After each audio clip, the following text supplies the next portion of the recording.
Now we're doing 3-28. And it says copy the table below onto your paper and use your pattern skills to complete it. So we'll go ahead and do that. All right, so this is in or X. This is out or Y. And the first term here is 2. And then that's got -6. And then we've got a 10. And we have -30. 0 and 0. And we've got 7. And -3. And 15. And -10. Oops. I'm running out of room. A 100. And we have X just here. And so we'll have to say what happens to X to turn it into Y right here. All right, so we're going to explain in words once we figure out what's done, what the pattern is, but we should go ahead and figure out the pattern. Okay, this is interesting, 0 and 0. So it makes me wonder if this is going to be proportional or not, because I know proportional relationships start at the origin, and the origin is part of this pattern.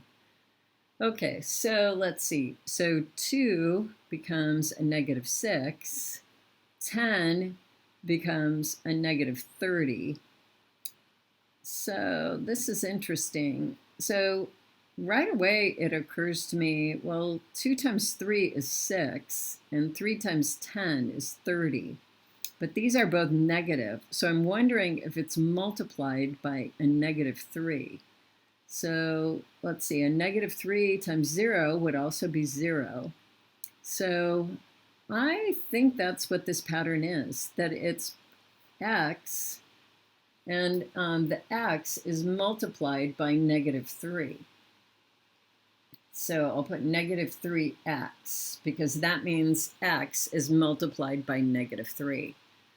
So if I multiply 7 by -3, I would get -21. If I multiply -3 times -3, I'll get a +9.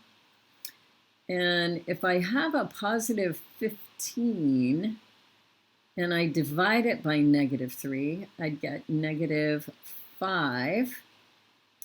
If I multiply -3 times -10, I will get a +30. And by 100, I would get -300. All right, so I finished filling in my table. And now I can explain in words what it is that we do to X to get Y. And so what we're doing is we multiply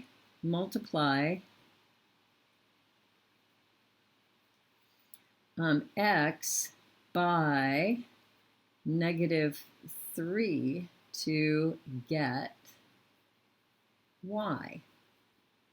Okay, and that's a sentence, so I'll put a period at the end. And then for B, write the process you described in part A in algebraic symbols. Okay, so I kind of already did that. I know that Y is going to be equal to -3 times X.